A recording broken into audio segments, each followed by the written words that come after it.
Mica, अभ्रक, mica.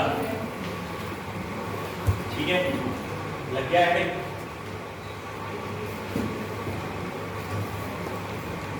Heading लगा? ठीक है बेटा, पहला पॉइंट बनाएंगे आयश,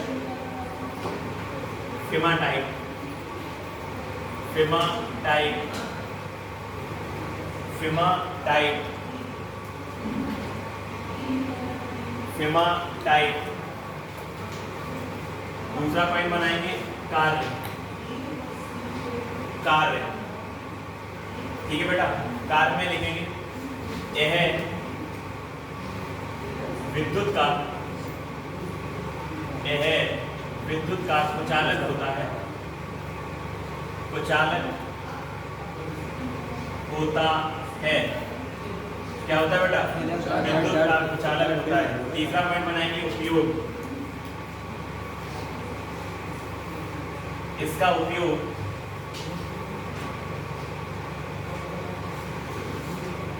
वैद्युत क्षेत्र में करते हैं, वैद्युत क्षेत्र में करते हैं, क्षेत्र में करते हैं। Example, example. ठीक है बेटा, एग्जाम्पल में लिखोगे रेडियो, टीवी, मोबाइल की डिस्प्ले, मोबाइल की डिस्प्ले,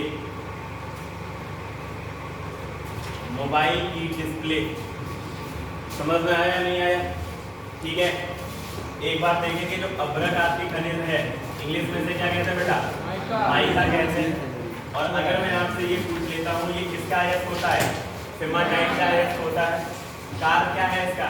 यह विद्युत का कुचालक होता है, इसलिए इसका जो प्रयोग किया जाता है, मतलब उपयोग लिखा, मतलब मैंने जो बताया आपको, उपयोग में क्या बताओगे आप लोग? वैद्युत क्षेत्र में करते हैं। रेडियो देखा है आपने? आया ना? रेडियो देखा होगा, टीवी देखा होगा। इसके अंदर अगर आपने कभी इसे तोड़ने का मौका मिला हो तो इसके अंदर आपका प्लेट निकलता है। क्या निकलता है बेटा? प्लेट, जिसमें आपके ट्रायोड, डायोड जैसी चीजें, संरचनाएं लगी होती हैं। वो एक प्लेट जो होती है, अगर आप लोगों ने देखा होगा, प्रेस देखी है? प्रेस, प्रेस के अंदर आपकी एक प्लेट होती है, वो भी किस आपके खनिज की बनी होती है बेटा? इसी माइका की बनी होती है। क्यों? क्योंकि ये विद्युत का क्या होता है? कुचालक होता है। Is that clear? हाँ या ना? इसमें कितने विद्यार्थी हैं? इनकी पहली क्लास है और इंडियन ज्योग्राफी की लास्ट क्लास है। तो ऐसे बैठो जैसे तुम लोग बैठे हुए हो, है ना? ठीक है, थोड़ी देर में आपका क्या स्टार्ट करेंगे? World geography. वहाँ से आप लोग क्या करेंगे? मूव करेंगे। ठीक है, नेक्स्ट इसमें लिखेंगे बेटा। ठीक है, ये समझ में आ गया? ठीक, ये वाला याद रखना। इसमें जो आपका जो प्रेस होती है आपकी, इसमें जो प्लेट होती है वो किसकी बनी होती है? माइका की बनी होती है। बहुत दूर से पूछा गया ये वाला। नेक्स्ट लिखेंगे बेटा सौंदर्य प्रसाधन में, सौंदर्य प्रसाधन में, प्रसाधन में, भोज्य पदार्थ के रूप में, भोज्य पदार्थ के रूप में, भोज्य पदार्थ के रूप में। नेक्स्ट पॉइंट बनाएंगे आप लोग शीर्ष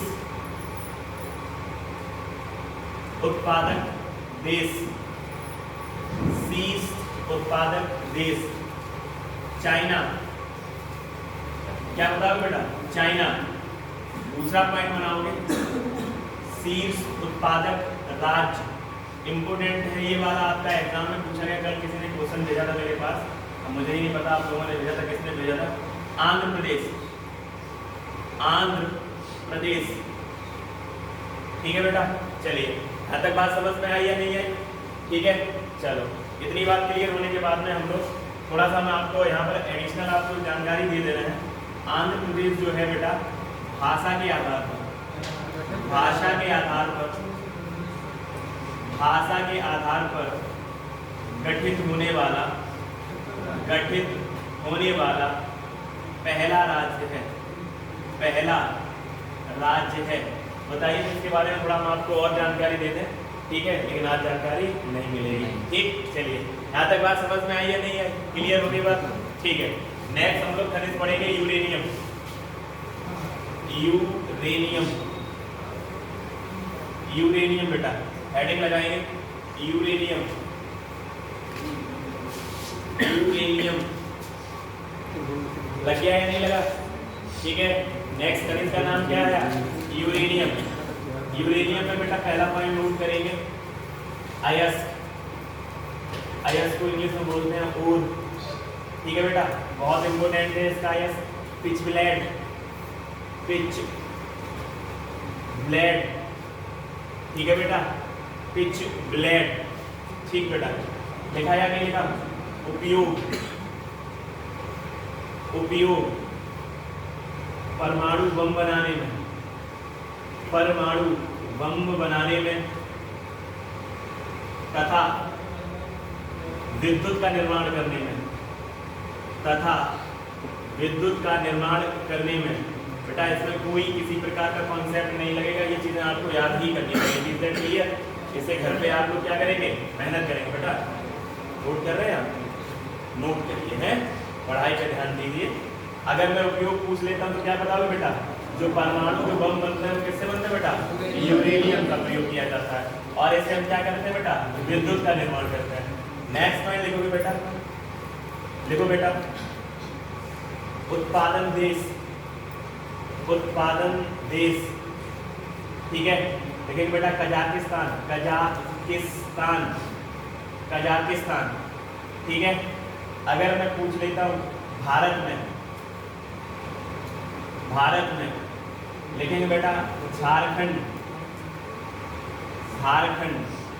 और झारखंड में इसकी खान जो पड़ती है उसे बोलते हैं जादू घोड़ा की खान, जादू घोड़ा की खान। बहुत फेमस है इसका मोस्ट पॉइंट। झारखंड में जो जादू घोड़ा की खान है वो किसके लिए फेमस है बेटा? यूरेनियम के लिए फेमस है। विश्व में कहाँ निकलता है बेटा? कजाकिस्तान में निकलता है। यहाँ तक बात समझ में आई है नहीं है? ठीक है बेटा, हाँ, आगे ध्यान देंगे बेटा। चलिए, अगर मैं बात कर लेता हूँ, इसमें जो दूसरा स्थान जो भारत का है वो रखता है आंध्र प्रदेश। कौन लगता है बेटा? आंध्र प्रदेश। समझ में आ गई बात या नहीं है? मोस्ट इम्पोर्टेंट पॉइंट है आपका यूरेनियम के लिए। भारत में जो प्रसिद्ध खान है उसका नाम क्या है बेटा? जादू घोड़ा की खान है। चलिए, यहाँ तक बात समझ में आई या नहीं है? ठीक है, कुछ मैं एडिशनल इंफॉर्मेशन आपको देना चाहता हूँ, उसे नोट करेंगे। भविष्य की धातु, भविष्य का जो धातु है बेटा, भविष्य की धातु किसे कहते हैं बेटा? यूरेनियम को कहते हैं। किसे कहते हैं बेटा? यूरेनियम को कह देते हैं। अगर कुछ लोगों को अगर थोड़ी बहुत पढ़ाई वगैरह की होगी तो एक आप क्वेश्चन पढ़ते हो, भविष्य का ईंधन किसे बताते हो बेटा? हाइड्रोजन को बनाते हो। किसे बताते हो बेटा? हाइड्रोजन। और हाइड्रोजन में अगर आपको भी पढ़ाऊंगा तो इसे स्वच्छ ईंधन भी कहा जाता है। क्या कहा जाता है बेटा? स्वच्छ ईंधन कहा जाता है। अगर मैं बात करता हूँ हाइड्रोजन का प्रयोग हम लोग, जो सूर्य होता है बेटा, क्या होता है बेटा? सूर्य। सूर्य अपनी ऊर्जा का निर्माण कौन सी विधि के द्वारा करता है बेटा? नाभिकीय संलयन विधि के द्वारा। किसके द्वारा बेटा? नाभिकीय संलयन के द्वारा। अभी मैं आपको बताऊंगा, ये सूर्य है, सूर्य में आपके 3 लेयर हैं। एक होता है बेटा कोर। क्या होता है बेटा? कोर। कोर में आपके पाया जाता है हाइड्रोजन। हाइड्रोजन की आपकी जैसे मधुमक्खी का जो छत्ता होता है ऐसा लेयर होता है। ठीक है, अगर मैं बात करता हूँ हाइड्रोजन में, जो आपका हाइड्रोजन प्लस हाइड्रोजन क्या बन जाता है बेटा? हीलियम बन जाता है। क्या बन जाता है बेटा? हीलियम। समझ में आई बात या नहीं आई? ठीक है, उसे हम बाद में देखेंगे, तो इसको यहाँ पर ध्यान दीजिए। अगर मैं पूछूं आपका जो स्वच्छ ईंधन है वो क्या है बेटा? हाइड्रोजन। भविष्य का ईंधन क्या है? हाइड्रोजन। और भविष्य की धातु क्या है बेटा? यूरेनियम है। ठीक है, अगर मैं बात कर लेता हूँ इसके कलर की, किसकी बात करता हूँ बेटा? कलर की बात कर लेता हूँ, तो ये येलो होता है। कैसा होता है बेटा? येलो। इसी कारण इसे बेटा पीला केक कहा जाता है। कैसा केक कहा जाता है बेटा? पीला केक कहा जाता है। नेक्स्ट पॉइंट अगर मैं बात करता हूँ, जब ये किसी हवा के संपर्क में आता है, हवा के संपर्क में आता है तो ऑक्सीडेशन के साथ में इसका जो कलर होता है वो ग्रीन हो जाता है। कैसा हो जाता है बेटा? ग्रीन। बेटा यहाँ तक चीजें सारी नोट करेंगे, फिर हम लोग आगे बढ़ते हैं। ठीक है, इसे पीला केक कहते हैं, ये भी लिख लिया आप लोगों ने? ठीक है,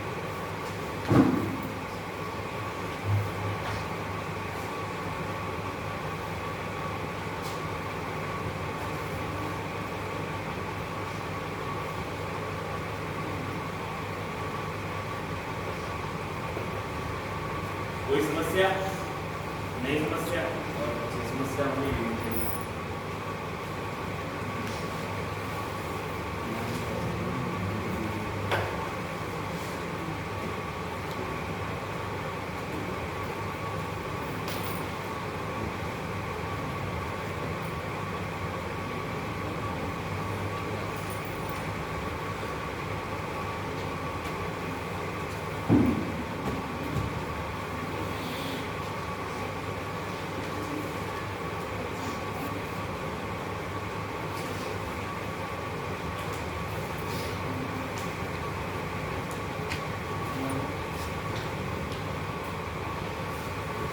ये नोट हो गया? यहाँ से कुछ पूछना है? नहीं पूछना है? ठीक है, नेक्स्ट हेडिंग लगाएंगे बेटा जीवाश्म ईंधन। जीवाश्म ईंधन, जीवाश्म ईंधन, बायोफ्यूल, बायोफ्यूल, बायोफ्यूल,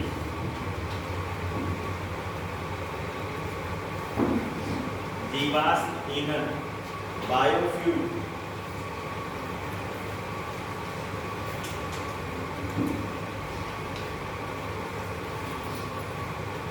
लगा लिया हेडिंग? ठीक है, चलिए अब आप लोग पहले मुझे बताने का प्रयास करें कि जीवाश्म क्या होता है। जीवाश्म क्या होता है?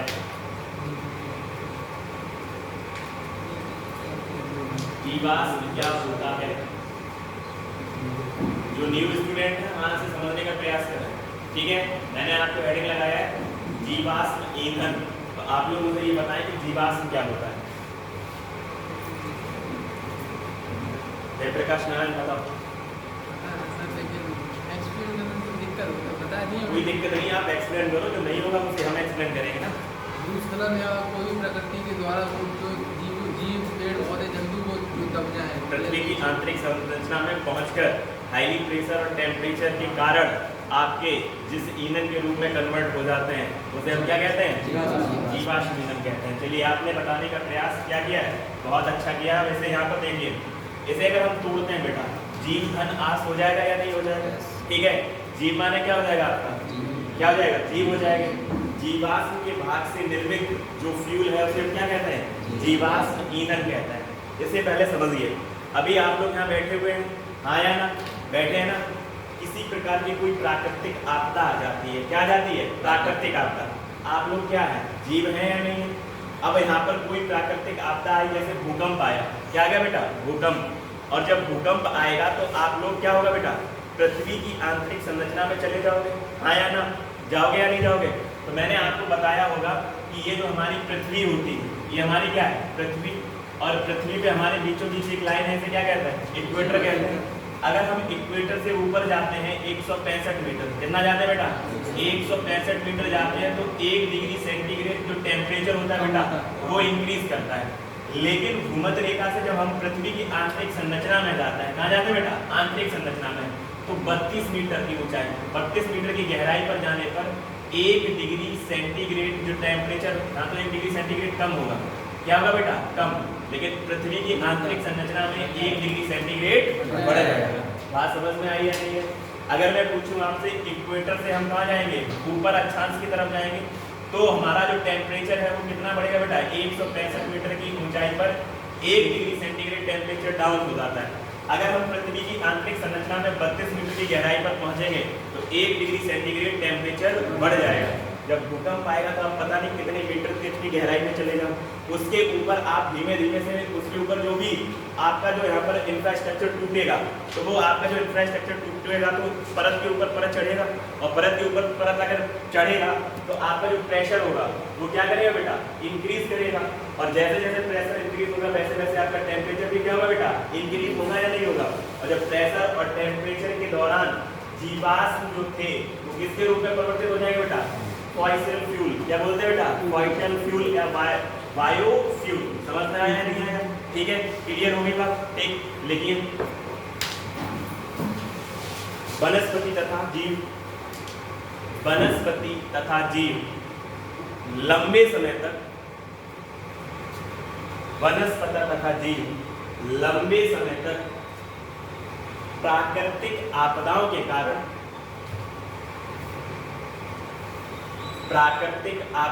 कारण उच्च तापमान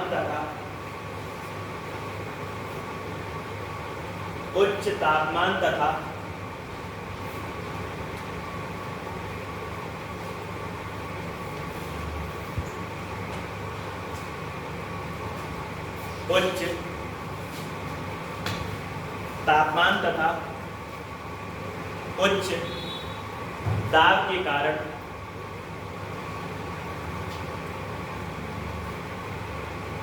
निर्मित भाग को फॉसिल फ्यूल या जीवाश्म ईंधन कहते हैं।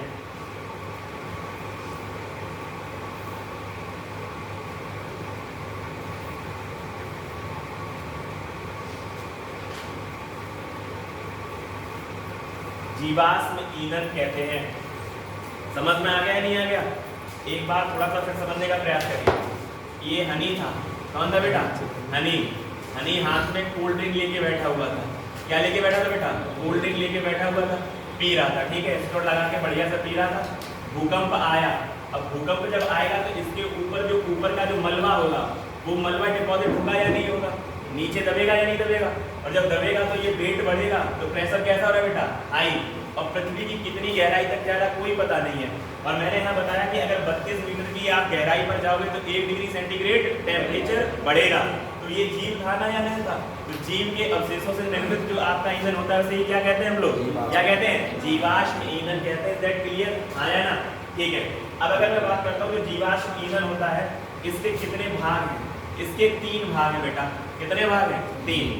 एक तो हमें इससे प्राप्त होता है पेट्रोलियम। क्या प्राप्त होता है बेटा? पेट्रोलियम।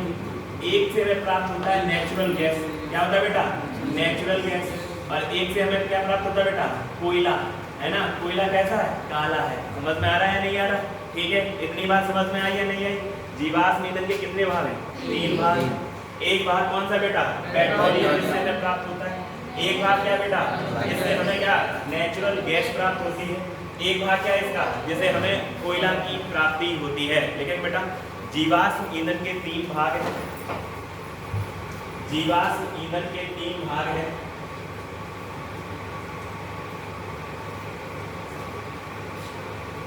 जीवाश्म ईंधन के 3 भाग हैं।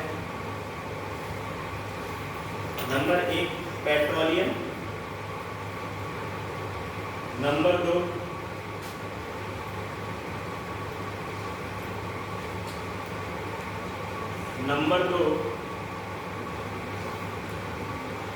नेचुरल गैस, नंबर 3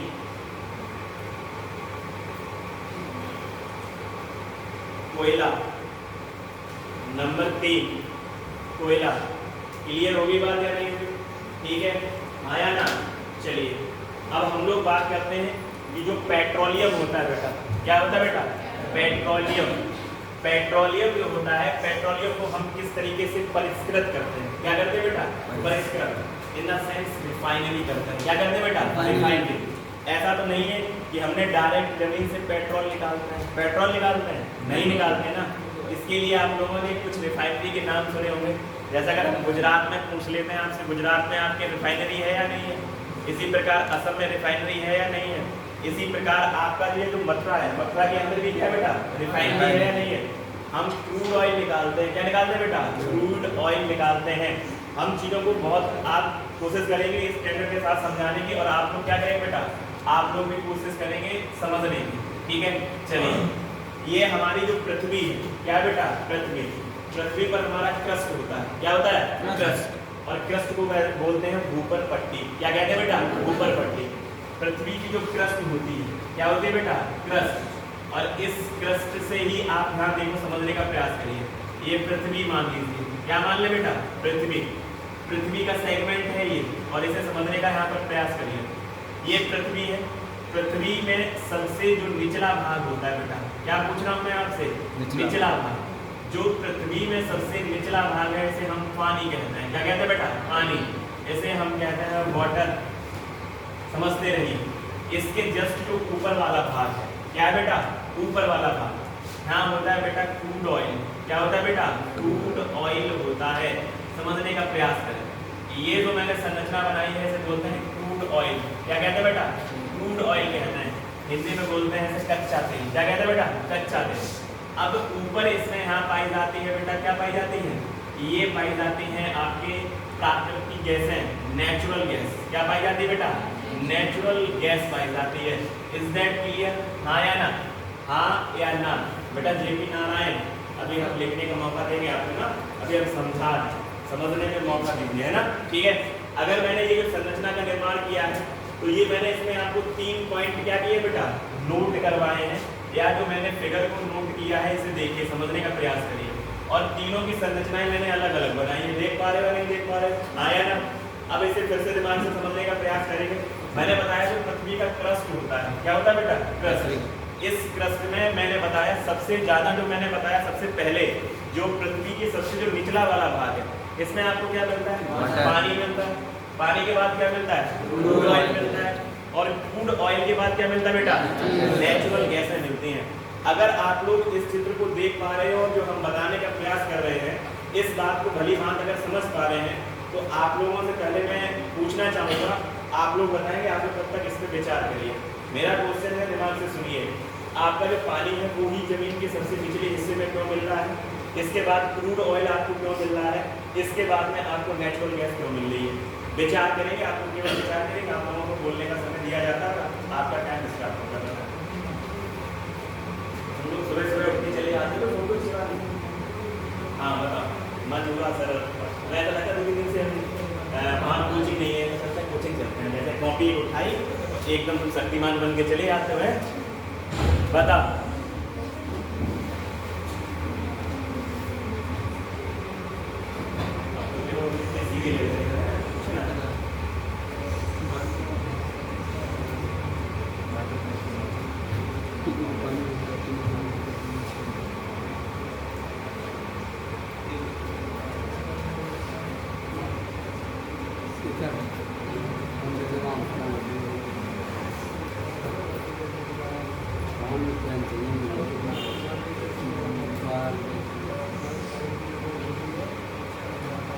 नहीं, ये फालतू पूछते हो, अपना टाइम वेस्ट करते हो, हम वहाँ भी करवाते हैं।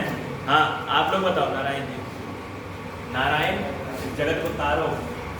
हाँ आप लोगों का नाम क्या है? एक एक करके बताइए। अनुज, आपका? शिवम। ठीक है, समझ में आ रहा है? ठीक है, दिमाग लगाइए थोड़ा। अभी ये टॉपिक फिनिश होने वाला है, इंडियन ज्योग्राफी फिनिश हो जाएगी। हाँ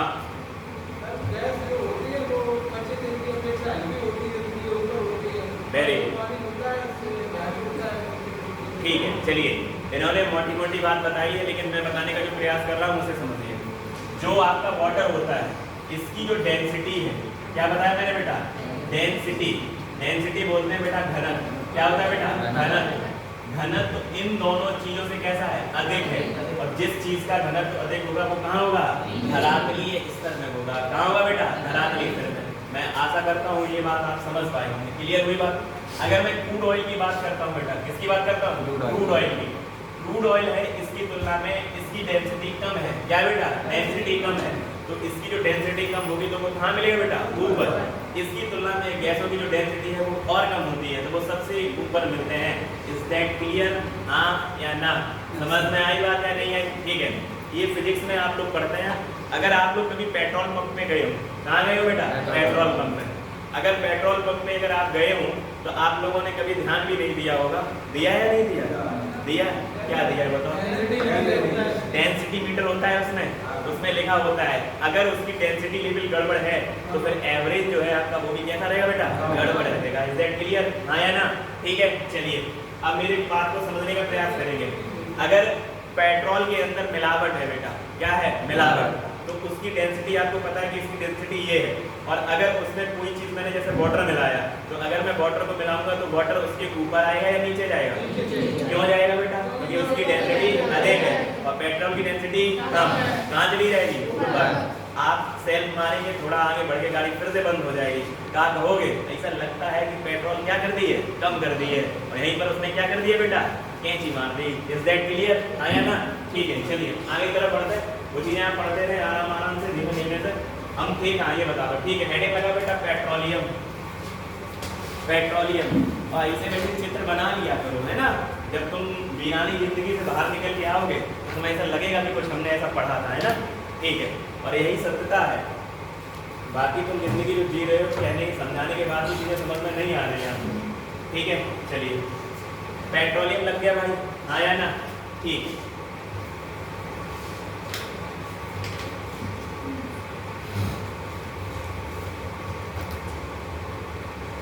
पेट्रोलियम लग गया भाई, ठीक है, बहुत अच्छी बात है।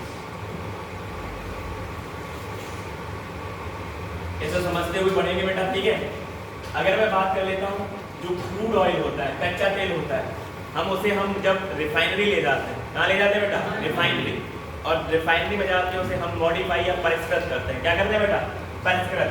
तो सबसे पहले हमें इससे प्राप्त होता है बेटा एयरक्राफ्ट फ्यूल। क्या होता है बेटा, एयरक्राफ्ट फ्यूल। क्या बोलोगे बेटा, एयरक्राफ्ट फ्यूल प्राप्त होता है हमें। जब हम कच्चा ऑयल लेके आते हैं तो उससे हम जब मॉडिफाई करते हैं उसे या परिष्कृत करते हैं तो हमें उससे क्या मिलता है बेटा, क्या मिलता है, एयरक्राफ्ट फ्यूल मिलता है। मतलब इसका ये हुआ जो हवाई जहाज होते हैं, क्या होता है बेटा, एरोप्लेन जो होते हैं, एरोप्लेन में पड़ने वाला जो फ्यूल होता है उससे पहले सबसे पहले हम उसे निकालते हैं। एयरक्राफ्ट के बाद में हम पेट्रोल निकालते हैं बेटा। क्या निकालते हैं बेटा, पेट्रोल निकालते हैं।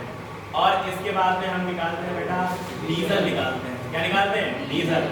डीजल के बाद में हम मिट्टी का तेल, इंदा कैरोसिन। क्या निकालते हैं बेटा, कैरोसिन निकालते हैं। इसके बाद में हम मोम निकालते हैं। क्या निकालते हैं बेटा, मोम। और इसके बाद में चारकोल निकालते हैं बेटा। क्या निकालते हैं, चारकोल।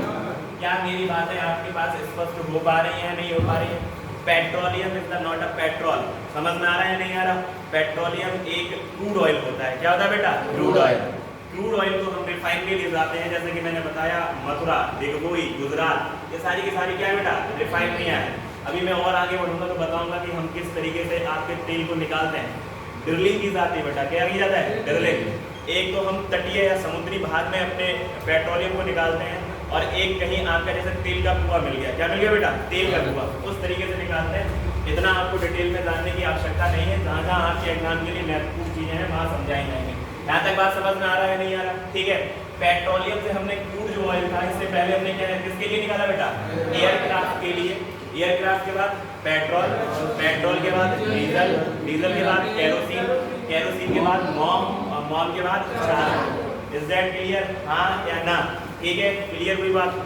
अब मेरी बात को यहाँ पर समझने का प्रयास करेंगे। इसमें आप लगभग सारी चीज़ों को जानते हैं। क्या करते हैं बेटा, सारी चीज़ों को जानते हैं। थोड़ा हम मोम की बात करते हैं। किसकी, मोम, आपकी मोम की बात नहीं कर रहे हैं, ठीक है। हम बात करते हैं बैक्स की, ठीक है। मोम को कहते हैं बेटा बैक्स। क्या कहते हैं बेटा, बैक्स, ठीक है। समझिए यहाँ पर कि मोम है क्या, ठीक है। अगर आप लोग अभी सर्दियों का टाइम, किसका टाइम है बेटा, सर्दियों का। अभी आप लोग एडवर्टाइजमेंट भी देखते होंगे, वैसलीन लगाएं और फटी त्वचा जो है आपकी, उसे क्या करें बेटा, स्मूथ बनाए। कैसे बनाए, स्मूथ, है ना। और एडवर्टाइजमेंट में ऐसी दरारें दिखाई जैसे घाटी बनी हो पैर में, है ना। ऐसे लगता है तो दुनिया का सारा लोड तुमने पैरों से खुदा ही ट्रैक्टर निकाला है, हवाई जहाज क्या निकल गया यहाँ से, आया ना, ठीक है। और फिर तुम आराम से गए मार्केट में और क्या खरीद के लेके आ गए, Vaseline. Vaseline in the sense, हम मोटा मोटा ही आपको समझाने का प्रयास कर रहे हैं। सौंदर्य प्रसाधन में जो तुम लोग बहुत चाय से लगाते हो, ये बेस कई तरीके से होता है। क्या होता है बेटा, बेस। इसका प्रयोग वैसलीन में या आपका जो सौंदर्य प्रसाधन होते हैं उसमें किया जाता है। किसके लिए बेटा, पैर वगैरह जो भी बॉडी वगैरह आपकी कैसी रहे, स्मूथ रहे। इज दैट क्लियर, आया ना? चलिए थोड़ा हम और बता देते हैं आपको वैक्स के बारे में। बायोलॉजी पढ़ेंगे आप लोग। क्या पढ़ेंगे बेटा, बायोलॉजी। और बायोलॉजी में आपके पास में भगवान ने कान दिए होंगे, दिए या नहीं दिए? अब आधे तो कान चेक कर रहे हैं कि नहीं है? हाँ, कान है यार, है आपके पास या नहीं है? ठीक है, चलिए समझिए। कान के अंदर आपके मंगल वाले दिन आता है भाई, यहाँ क्या करवा लो, कान साफ करवा ले, हैं? करवाते हो नहीं करवाते हो? और कुछ नहीं, खाली बैठे बैठे ऐसे हाथी कान में है, और नहीं तो चिमटी निकाली, चिमटी कान में डाल दी। समझ में आया नहीं आया? कान जो है आपका बहुत सेंसिबल पार्ट है, इसमें आप कोई इस तरीके से चीजें मत डाला करिए। पर्दा है ना जो आपका, हाँ, वहाँ टच हो गया तो फिर मामला क्या हो जाएगा बेटा, डिस्पोजल हो जाएगा तुम्हारा। यहाँ ध्यान दो, एयर है आपके, जिसे आप लोग फैट बोलते हो। क्या बोलते हो बेटा, फैट। फैट को निकालते हो या नहीं निकालते हो? वो एक वैक्स होता है। क्या होता है बेटा, वैक्स। और वो फैट से होता है, उसका निर्माण फैट से होता है। किससे होता है बेटा? फैट इन द वसा। क्या बताओगे बेटा? वसा। और वसा क्या है? जो हमारी बॉडी में वसा है वही वसा है। Is that clear? हाँ या ना? समझ में आ गया? तो उस फैट को ठेठ नहीं है, छी गंदी नहीं है। अगर वो कानों में निकलना बंद हो गया तो जो कान की जो पर्दा होती है बेटा, वो उसकी स्मूथनेस, क्या बताओगे बेटा? स्मूथनेस खत्म हो जाएगी और अपने आप उसमें दरारें आ जाएंगी। क्या आ जाएंगी बेटा? दरारें in the sense whole. Is that clear? हाँ या ना? समझ में आ रहा है? कितना बढ़िया लग रहा है मास्टर, ऐसे पढ़ाते रहा करो है। चलो लिखो बेटा, ठीक।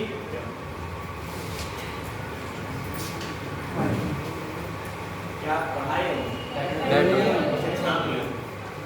छाप भी लिया।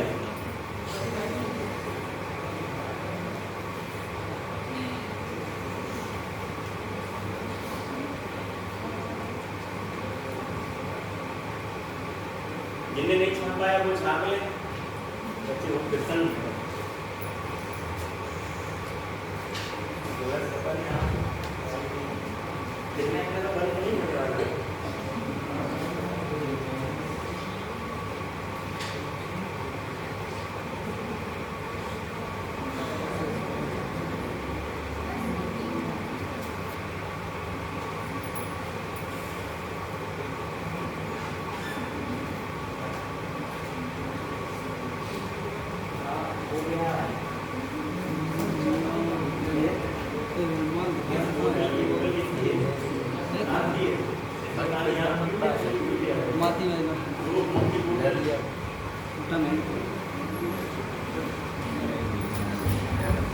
हो गया भाई?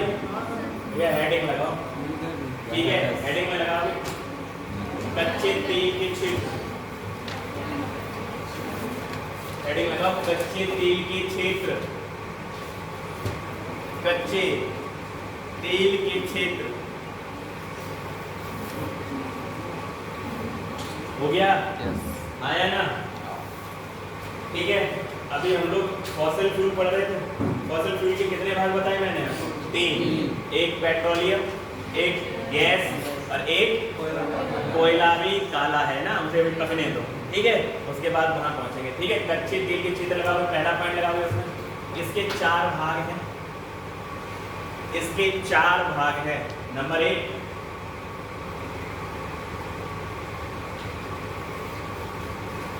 बेटा ब्रह्मपुत्र नदी घाटी क्षेत्र। ब्रह्मपुत्र नदी घाटी क्षेत्र।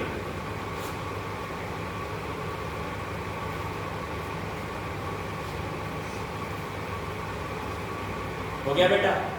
ब्रह्मपुत्र नदी घाटी क्षेत्र, ठीक है? जो लोग पहले पढ़ चुके हैं वो यहाँ देखने का प्रयास करें। ये क्या है बेटा? भारत है। और भारत में ये पूर्व उत्तर भारत और इधर अरुणाचल प्रदेश से आपकी कौन सी नदी आती है बेटा? ब्रह्मपुत्र आती है। तो ये जो नदी वाला जो आपके पास में जो रीजन है, हम क्या बोलते हैं बेटा? घाटी कहते हैं। यहाँ समझने का प्रयास करेंगे। जहाँ आपने लिखा है ना ब्रह्मपुत्र नदी घाटी क्षेत्र, उसके बराबर में लिखेंगे असम।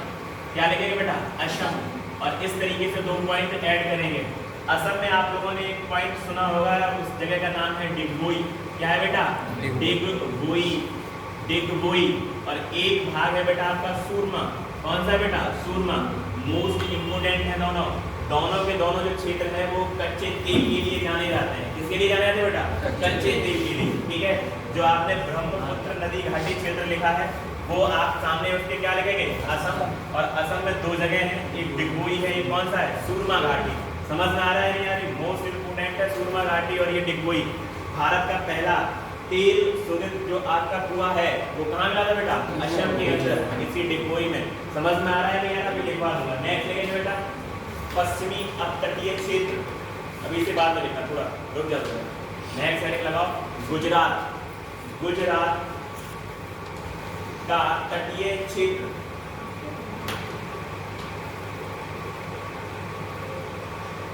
गुजरात का तटीय क्षेत्र लिख लिया बेटा? आया ना? बहुत अच्छी बात है। ये देखो जिन लोगों को बिल्कुल आइडिया नहीं है, अच्छा गुजरात बताओ कहाँ है? रुक जाओ, आप बताइए गुजरात कहाँ है? कल एक बच्चा मिल गया हमें, उसे ये नहीं पता गुजरात है क्या, देश है, राज्य है, भारत में ही है कि कहीं पड़ोस में है, बताएं कहाँ पे? इधर है बेटा? ये पूरा मैप आप देख पा रहे हो, आसानी के साथ बता दो। पश्चिम में है, उत्तर में है, दक्षिण में है, पूरब में है। आप बताओ पश्चिम में कहाँ पे? इधर साइड में ये ठीक है। देखो बेटा, ये वाला जो रीजन है ये आप देख पा रहे हैं, ये है आपका गुजरात। क्या बेटा? गुजरात। और गुजरात जो है आपका तटीय क्षेत्र है। कैसा क्षेत्र है? तटीय क्षेत्र। भारत का ऐसा राज्य जो सर्वाधिक समुद्र से सीमा बनाने वाला कौन सा राज्य है? गुजरात है बेटा। समझ में आ रहा है नहीं है? ठीक है, चलिए अभी आपको कभी और बताएंगे चीजों के साथ में। ये जो गुजरात है, गुजरात में आपके यहाँ आप लोगों ने देखा होगा कच्छ का रण है। क्या बेटा? कच्छ का रण है या नहीं है?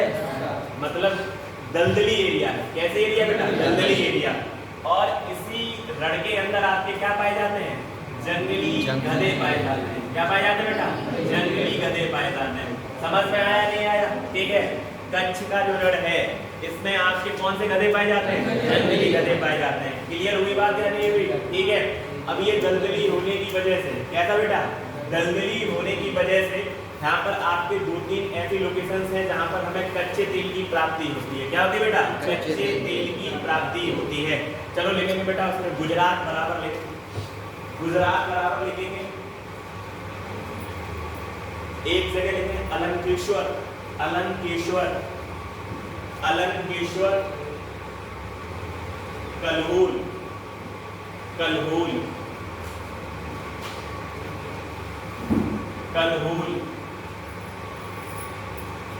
और एक लिखेंगे नवगांव, नवगांव। ना हिंदी पढ़ा दे, हिंदी पढ़ाएं? इतनी ठीक हो, खतरनाक हिंदी पढ़ा था, मैं इसलिए हिंदी नहीं पढ़ा। चलो बताओ, अच्छा एक फिर आगे बढ़ता हम लोग, है ना? मिलक मेहंदी किसका पर्यायवाची बताओ? मुड़का का? हिरन का? पहले तो मैं ये बताओ, इसमें बड़ी की मात्रा है तो ये स्त्रीलिंग है या नहीं है? सीता का पर्यायवाची है। किसका है बेटा? सीता का पर्यायवाची है। देखो, अबे इधर देखो, हिरन की आंखें देखी आपने? देखी है? कहाँ से देख ली? हिरन नहीं देखा तुमने? नहीं। हिरन की तुमने आंख देखी, बड़ी सी आंख होती है। कैसी होती है? बड़ी सी आंख। और जो आंख होती है पीछे की तरफ ऐसी फैली होती है। कैसी होती है? फैली होती है। जब आप लिटरेचर पढ़ोगे, हिंदी या इंग्लिश पढ़ोगे, तो सुंदरता का प्रतीक होती है आंखें। कैसा होती है बेटा? सुंदरता का प्रतीक होती है। होती है नहीं होती है? तो जो पुराने टाइम में एक्ट्रेस देखी है आप लोगों ने? नहीं देखी होगी।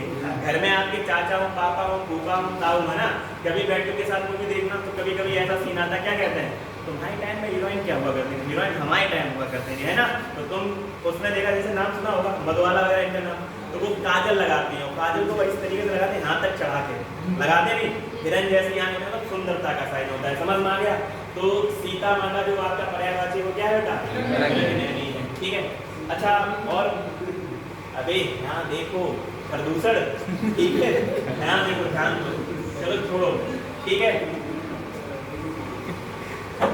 छोड़ दो। है मेरे आपने इसमें बहुत सारे बता देते चीजें, ठीक है? चलिए, अच्छा, राम का पर्यायवाची कमल नयन है, जानते हो?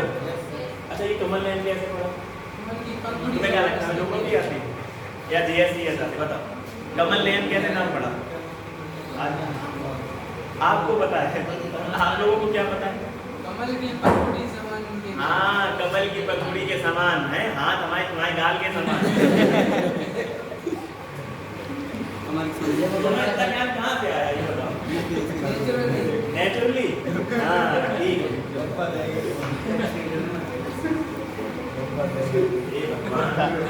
अच्छा चलो समझ लीजिए, ठीक है? समझा दे रहे, समझाने में कुछ नहीं ना, ठीक है?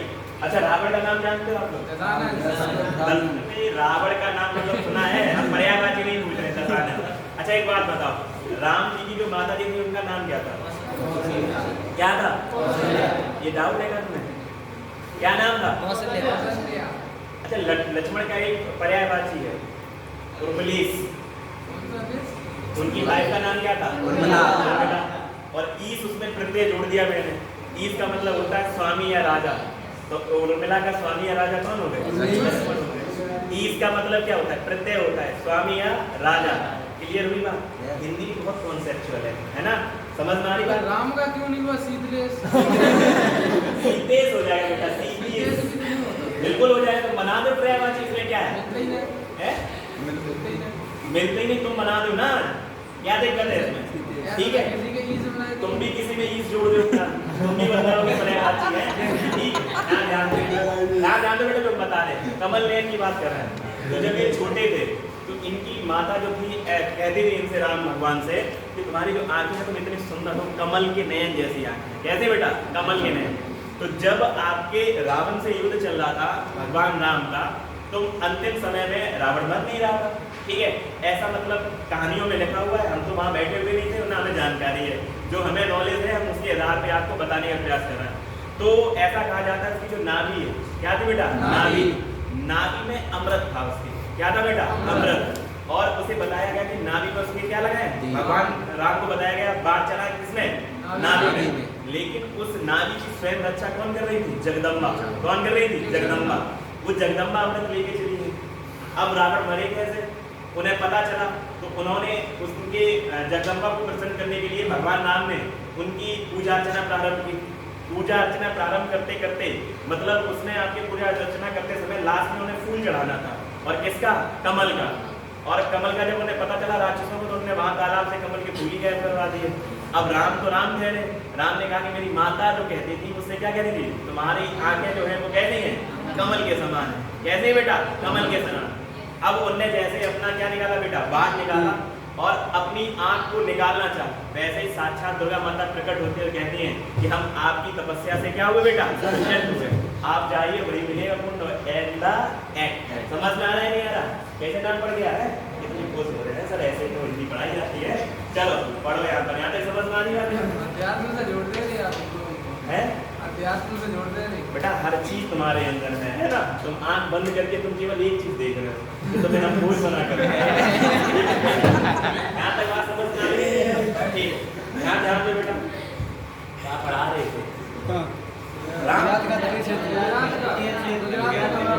गुजरात का अलंकेश्वर, और ये मैंने आपको लिखवा दिया कलोल। ठीक है, नेक्स्ट बस किया करो। वो अगर तुमने किया तो हम तुमसे ज्यादा हो कर देंगे। चलो लिखो बेटा, आगे लिखो, आगे लिखोगे।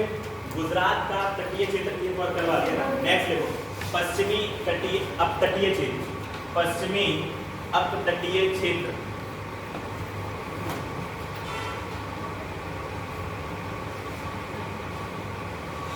पश्चिमी अपतटीय क्षेत्र। बेटा देखो, हम बिना समझाए पढ़ाते नहीं हैं, चाहे वो तुम्हें हिंदी पढ़ाएं, चाहे तुम्हें पर्यायवाची से पढ़ाएं। अच्छा, पर्यायवाची परिभाषा कोई बता सकता है मुझे? ओहो, अनेकार्थी शब्द। Very good. ये पीसीएस आर वालों हमने पूछा गया क्वेश्चन, किसने बताया?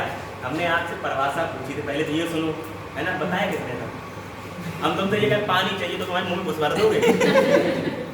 थोड़ा सुधर जाओ। है जिंदगी पढ़ने या लिखने का, नौकरी का मतलब ये नहीं है कि तुम जिंदा हो गए। नौकरी के बाद भी तुम्हें जिंदगी जीनी या नहीं जीनी? हम पूछ रहे पर्यायवाची परिभाषा अनेकार्थी शब्द। हाँ, ध्यान दो यहाँ पर।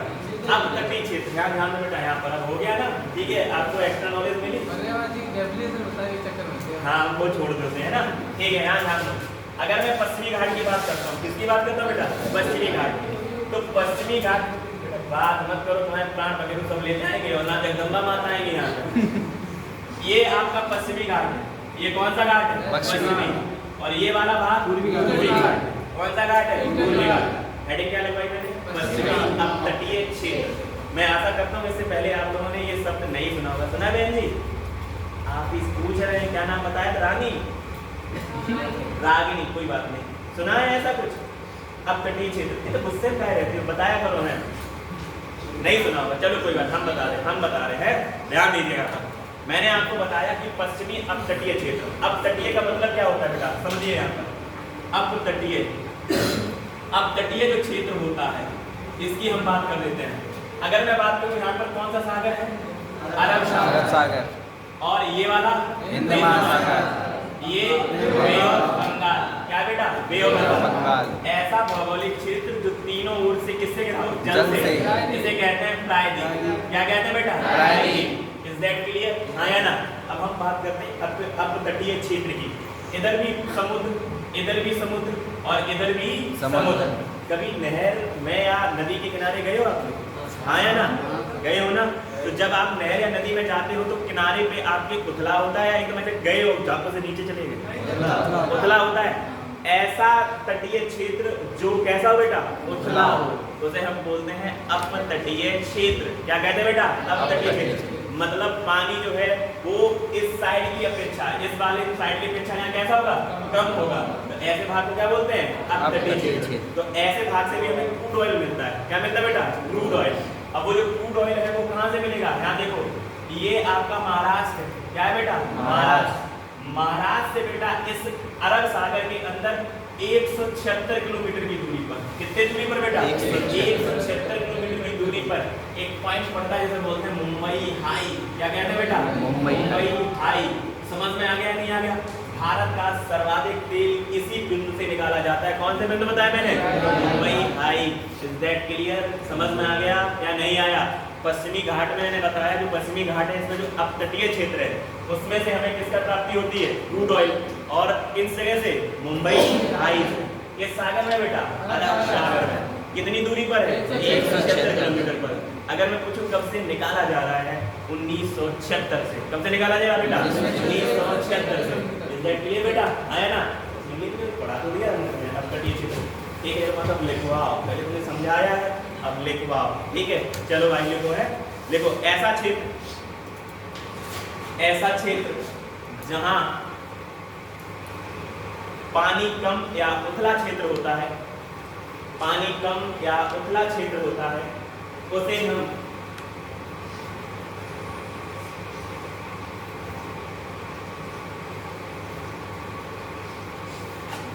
हाँ भाई क्लियर हो गया या नहीं हो गया? उथला या कैसा क्षेत्र होता है बेटा? कम गहरा या पानी कम, उसे हम अपतटीय क्षेत्र कहते हैं। और नीचे लिख लेना बेटा, महाराष्ट्र। महाराष्ट्र की मुंबई, महाराष्ट्र की मुंबई हाई नामक स्थान से भारत का सर्वाधिक क्रूड ऑयल निकाला जाता है। भारत का सर्वाधिक क्रूड ऑयल निकाला जाता है जो महाराष्ट्र से 176 किलोमीटर की दूरी पर स्थित है। जो महाराष्ट्र से 176 किलोमीटर की दूरी पर स्थित है।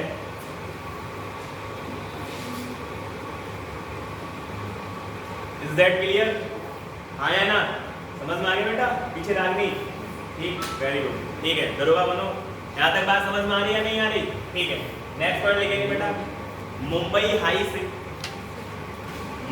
हाई से 1976 से, समय क्या बताएंगे बेटा? 1976 से क्रूड ऑयल निकाला जा रहा है। क्रूड ऑयल निकाला जा रहा है।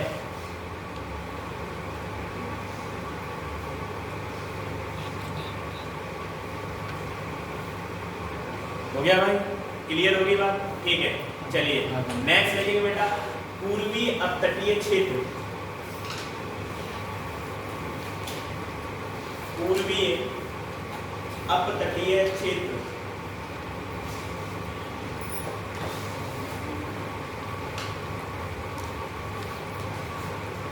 ये वाला जो आपका घाट है ये कौन सा बेटा? पश्चिमी घाट है या नहीं है? ठीक है, यहाँ पर दो नदियां बहती हैं, कृष्णा और गोदावरी।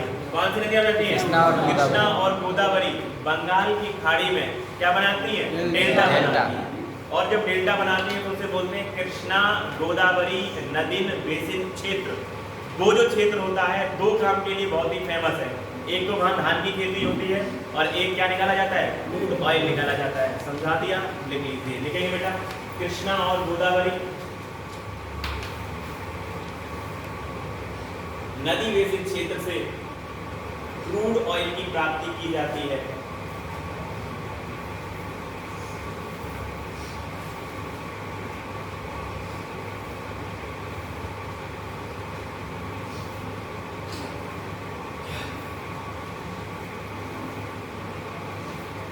क्रूड ऑयल निकाला जाता है।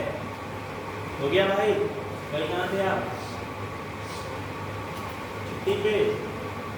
पढ़ाई में मन लगाइए अच्छे ढंग से, दुनिया के अंदर मत पढ़िए। जितना आप अपने आप को टाइम देंगे आप उतने बेहतरीन होंगे। जिस सेगमेंट को देंगे उस सेगमेंट में बेहतरीन होंगे। समझ में आ रही बात है नहीं आ रही? ठीक है, छोड़ तुम्हारे जो बकलोली वाले काम करते हैं उन्हें सबको। यहाँ तक बात समझ में आई है नहीं है? ठीक है, पूर्वी घाट बताया मैंने। पूर्वी घाट में कौन सी नदी? कृष्णा और गोदावरी। जो नदी बेसिन क्षेत्र है, नदी बेसिन क्षेत्र, उससे आपको क्या मिलता है बेटा? क्रूड ऑयल मिलता है। Is that clear? हाँ या ना? ठीक, चलिए नेक्स्ट पॉइंट बनाएंगे बेटा। विश्व में, अच्छा ऐसे लिखो, ऐसे नहीं लिखो, देखो भारत में सर्वाधिक तेल उत्पादक राज्य, भारत में सर्वाधिक तेल उत्पादक राज्य राजस्थान। और अभी मैंने आपको क्या बताया? भारत में सर्वाधिक तेल जो है वो कहाँ से निकाला जाता है? मुंबई हाई से। लेकिन वो राज्य नहीं है, वो सागरीय क्षेत्र है। कैसा क्षेत्र है बेटा? सागरीय। ठीक है, दूसरा पॉइंट बनाएंगे। कौन सा राज्य? राजस्थान। राजस्थान, ठीक है, चलिए लिखिए। यहाँ तक बात क्लियर हुई भाई? नेक्स्ट पॉइंट बनाएंगे। भारत में सर्वाधिक तेल मुंबई हाई से निकाला जाता है, जो सागरीय क्षेत्र है, जो सागरीय क्षेत्र है। कैसा क्षेत्र है बेटा? सागरीय क्षेत्र है।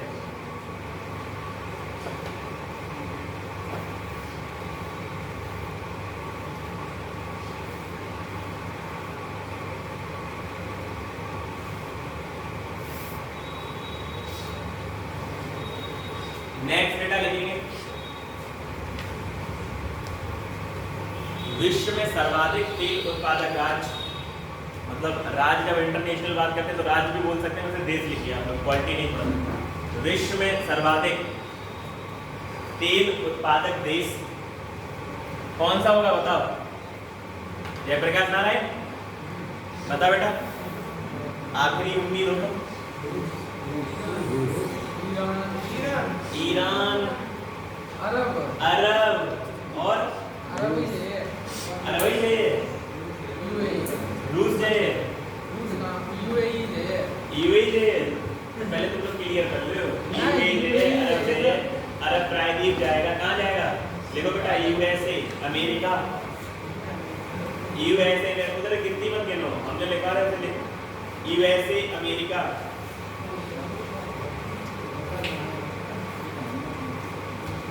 ठीक है बेटा, नोट करके पॉइंट लिखोगे, इंपोर्टेंट है। भारत का पहला तेल कुआं 1867 में, 1867 में असम के माकूम नामक स्थान पर मिला। बेटा डिगबोई पहला तेल, सेकेंडरी तेल का कुआं। ठीक है, पहला जो वहां पर आपका 1867 में असम माकूम में,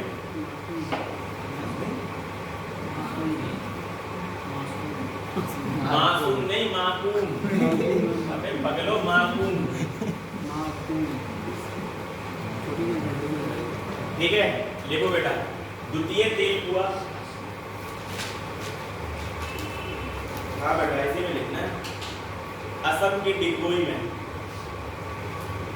असम के डिगबोई में।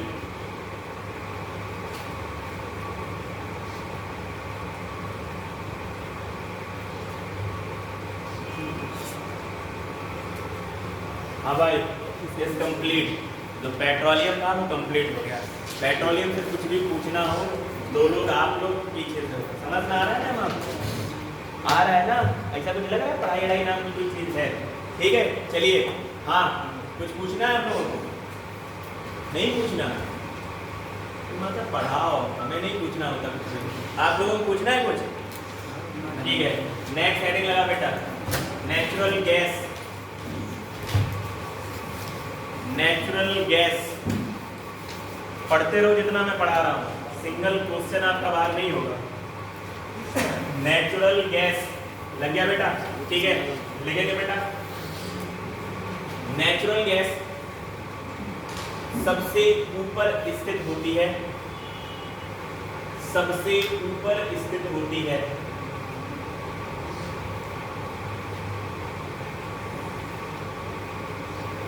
हो गया भाई? ठीक है, चलो लोग होशियार हो, बढ़िया बात है। ठीक, देखें विश्व में सर्वाधिक नेचुरल गैस रशिया में पाई जाती है, रशिया में पाई जाती है। विश्व में सर्वाधिक, विश्व में सर्वाधिक जो नेचुरल गैस के जो सोर्स है वो बेटा कहाँ मिलता है? रशिया। नेक्स्ट लिखेंगे भारत में सर्वाधिक नेचुरल गैस के सोर्स असम राज्य में है। असम राज्य, असम का पूरा नाम बता पाओगे क्या है? कामरूप है। क्या बेटा? कामरूप। लिखना नहीं है तो बता देते, वो चीजें आप लोगों ने लिख लिया करो अगर नहीं पता। मैं बीच में लिख दो गैस छोड़ दो, बीच में कामरूप लिख दो, है ठीक है? खतरनाक हो तुम लोग। आप लोग पहले तैयारी किए? पहले तैयारी किए? बताओ यार, तब तो हम चीजें समझ पाएंगे। खुल के बताया करो, टीचर डॉक्टर और वकील से शर्माया मत करो, है ना? नहीं तो तुम्हारा कब केस कहाँ बनाएगा, क्या होगा, कोई समझ में नहीं आएगा। पढ़े हो? ऑनलाइन पढ़े, कोई दिक्कत नहीं। किसकी तैयारी की? कितना टाइम हुआ है तैयारी? यूपी पुलिस की? ठीक है, कोई बात नहीं। अब हमारे साथ में तैयारी करो, धीमे धीमे चीज़ों को समझो, है? यहाँ तक बात समझ में आ रही बेटा? नहीं आ रही? ठीक है, मैंने आपको क्या बताया कि विश्व में सर्वाधिक आपके जो नेचुरल गैस के सोर्स है वो कहाँ है? रशिया। और अगर मैं भारत की बात करता हूँ तो कहाँ बताओगे? असम में बताओगे। ठीक है, इसके दो सह उत्पाद होते हैं। क्या होते हैं बेटा? सह उत्पाद, टू प्रोडक्ट है। अब सह उत्पाद का मतलब है इसके साथ में दो प्रोडक्ट और मिलते हैं, उत्पाद मिलते हैं। उसको मैं डिटेल से बताने का प्रयास करूंगा क्योंकि वहां से क्वेश्चन बनने की प्रबल संभावना रहेगी। जो इसके दो सह उत्पाद हैं मैं उनका नाम लिख रहा हूँ यहाँ पर। एक का नाम होता है बेटा CNG। क्या होता है बेटा? CNG। और एक का नाम होता है LPG। क्या होता है बेटा? LPG।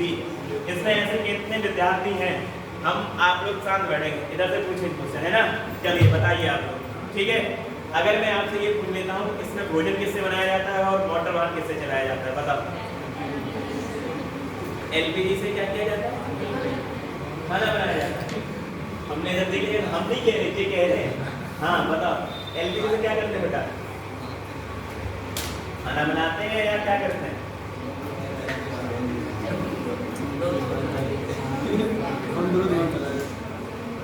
क्या होगा? हाँ तो बताओ बिल लोटो।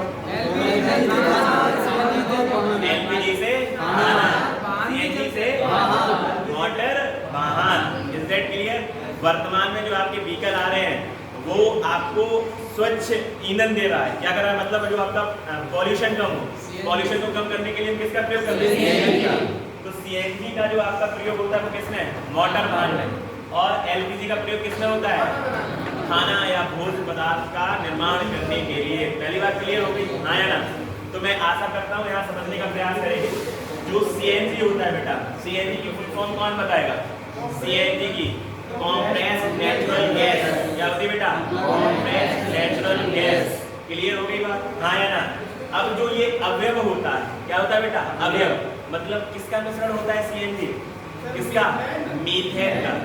बस बस बस बस मीथेन तक है, ज्यादा नहीं। मीथेन का होता है बेटा। किसका होता है बेटा? मीथेन का। समझ में आया नहीं आया? CNG का जो निर्माण किया जाता है इसके अंदर कौन सा अवयव होता है? मीथेन होता है। इसका प्रयोग कहाँ करते हैं? मोटर वाहन में करते हैं। फुल फॉर्म मैंने क्या बताई बेटा? Compressed natural gas. कभी आप लोग अगर गए हो किसी भी ट्रैवल वगैरह आप करते हो या आपके घर में गाड़ी होगी तो घर वालों से या जो आपका जो भैया ड्राइवर होगा या जैसे भी आपने सुना होगा तो आपने सुना होगा कि भैया आज CNG में प्रेशर नहीं है। क्या नहीं है? प्रेशर। और अगर प्रेशर नहीं होगी तो वो गैस किसी भी काम के नहीं है। और जब आप पेट्रोल पंप पे पहुंचते हैं, कहाँ पहुंचते हैं? पेट्रोल पंप पे, तो वो क्या कहता है? भैया जितना इसमें अंदर बैठे हो ना तो वहीं से थमक के तो सारे के सारे कहाँ जाए? बाहर आ जाए, क्योंकि प्रेशर कम हो जाएगा। और जब खाली होगा तभी तो प्रेशर बनेगा। तो इसलिए आप जो CNG है इसमें क्या होगा बेटा? Compressed natural gas. मतलब समझ रहे हो या नहीं हो रहा?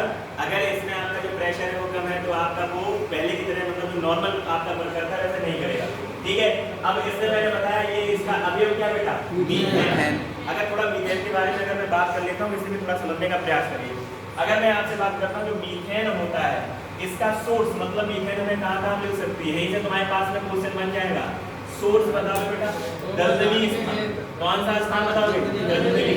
जैसे धान की खेती होती है, हाँ या ना, तो धान में पानी भरा होता है और पानी भरे होने के कारण वो खेत कैसा हो जाता है? दलदल।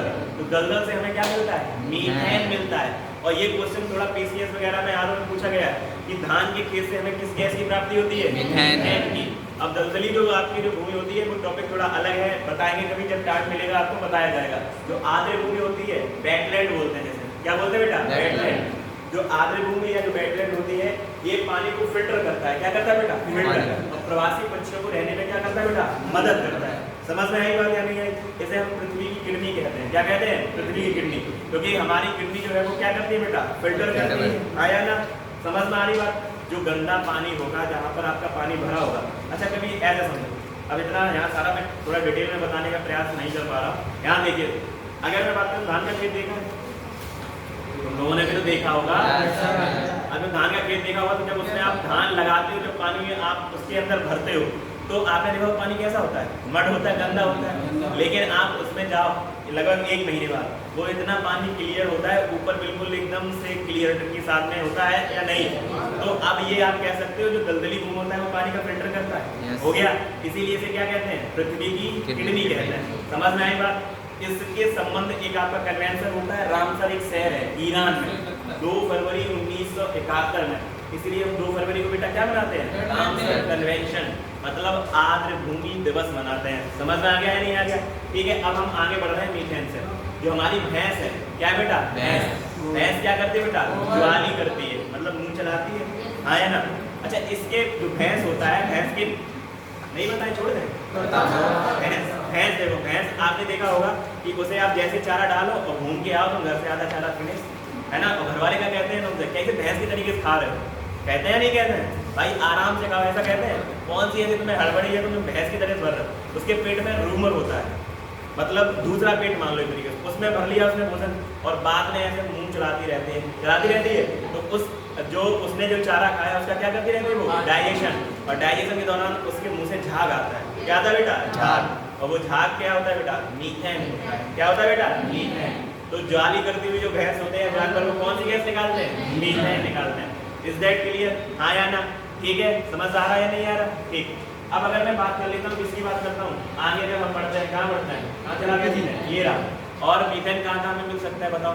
जो आपके कोयला की जो माइंस होती है, कोयला की जो माइंस होती है ना, खदानें होती हैं, ठीक है, उससे भी हमें क्या मिलता है बेटा? मीथेन मिलता है। Is that clear? हाँ या ना? मीथेन बहुत बढ़ा दिया है।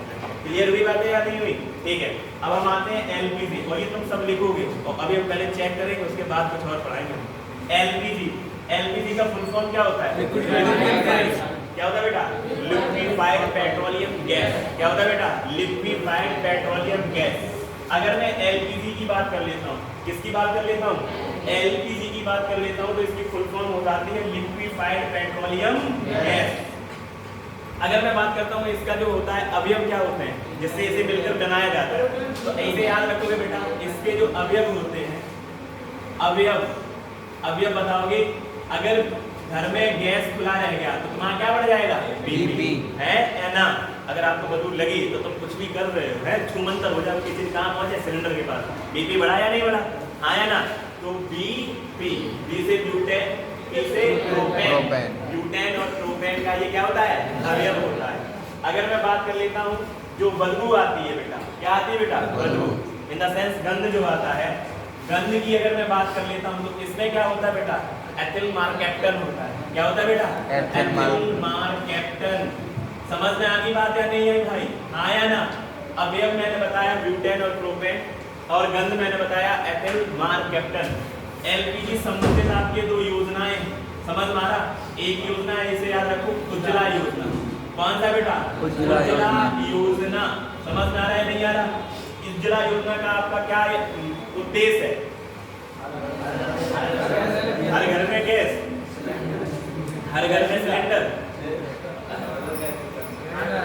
है, हर घर में सिलेंडर, हर घर में गैस, मतलब क्या है, मोटा मोटा आप ये बताओ, पॉल्यूशन को कम करना। क्या करना? Pollution को। खाना है घर में माता बहनें बनाती हैं, Yes. वो कंडी पे पहले वर्क करती थी, कंडे से जो पॉल्यूशन होता था वो उनके कहाँ जाता था? लंच में, और लंच में जाता था वो बीमार पड़ जाती थी। क्या पड़ते थे बेटा? बीमार।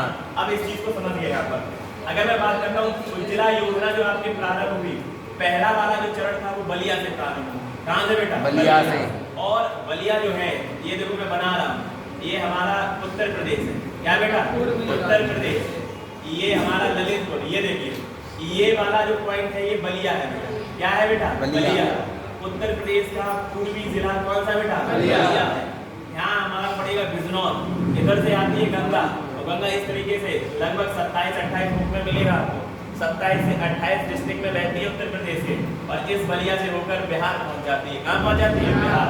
Entry Bijnor, exit Ballia. और बलिया में जब आप 1857 की क्रांति पढ़ोगे, चीतू पांडे नामक आखाड़ित स्वतंत्रता सेनानी थे, उनका भी जन्म कहाँ से है? बलिया से। बलिया उत्तर प्रदेश। क्लियर हुई बात? दूसरा जो इसका उज्ज्वला योजना का चरण स्टार्ट हुआ वो महोबा से होता है। कहाँ से होता है बेटा? महोबा से। ये रहा महोबा तुम्हारा। महोबा पान के लिए फेमस है। किसके लिए बेटा? पान। पान समझ में आ गया नहीं आया? और महोबा में पान अनुसंधान केंद्र है बेटा। क्या बेटा? पान अनुसंधान केंद्र। हमने सारा का सारा जितना भी मैक्सिमम डाटा आपके पास हो सकता था, किसी भी बुक, किसी भी नोट में नहीं मिलेगा। चाहे तुम दिल्ली का पढ़ना या किसी पढ़ना, सब नोट करवा दिया है। समझ में आ रहा है नहीं आ रहा? एक करंट से लेके जो बन सकता था नोट करिए, फिर हम कोयला पढ़ते हैं। ऐसे उंगली करी उंगली में टूट दे। जैसे हम आपको शायद तीसरी या चौथी बार पढ़ा रहे होंगे, जो पुराने जो बैठे हैं स्टैचू ऑफ आर्ट बने बैठे हैं, पढ़ा रहे हैं तीसरी चौथी बार।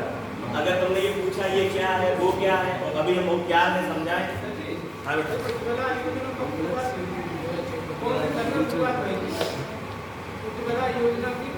2016 बस। ठीक।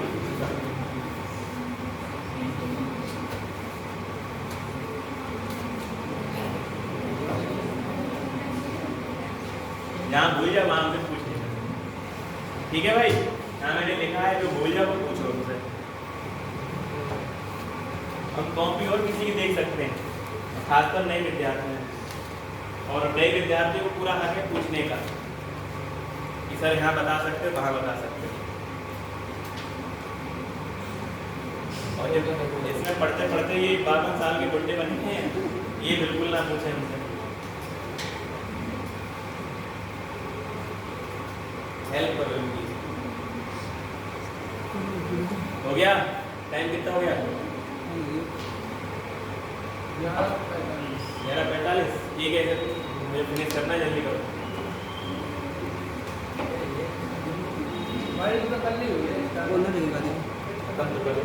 तो इतना फैल जाता है, समझ रहे हो? किसी से नोट मैच नहीं करेगा, किसी से कोई एकेडमी हो, कोई हिंदी वाली संस्था हो, किसी से भी मैच नहीं करेगा। ऐसे ऐसे पढ़ो, दिमाग पे लोड डालो, है ना? यहाँ बैठ के आने में साइन करने से मैं डिफिकल्ट नहीं होगी।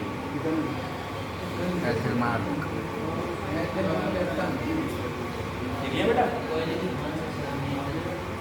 ये भी तो कोयला में पढ़ाएंगे, क्या परेशान है? कोयला पढ़ाएंगे। हाँ, कोयले की खान से निकलती है।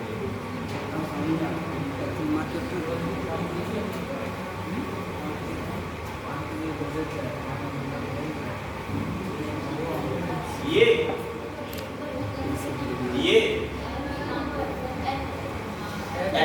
कैप्टन जो गंद आती है ना सिलेंडर में, इसीलिए कहते हैं कंसंट्रेट होकर मुझे सुनिए केवल। और अगर आप सुन के अपनी कॉपी में नोट डाउन कर लिए तो आपका हो गया, कभी कोई कॉपी खोलने की जरूरत ही नहीं। और अगर कंसंट्रेशन हो गया, आप नहीं सुने, हम यहाँ पढ़ा रहे हैं, तुम आपस में कुछ का कुछ ही खेल लेना है, तुम ऐसा मुँह घुमा इस तरफ देखो, आँखों में डाल के हैं, तो वो तुम अगर करो तो तुम्हारी जिम्मेदारी है। कुछ का कुछ की मत खेलो, पढ़ाई में ध्यान दे बेटा। हम ऐसे खड़े, इसका मतलब थोड़ी ना मैं पीछे देख नहीं रहा, पीछे में जाना दिखता है, आगे नहीं दिखता है। इधर देख रहे तो एक बार हो सकता है ना दिखाई देगा, यहाँ ध्यान दो बेटा।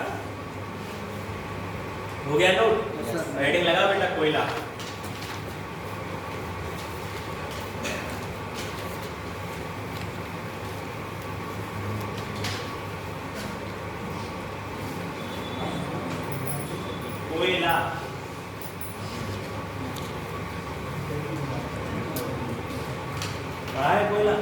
हाँ सर।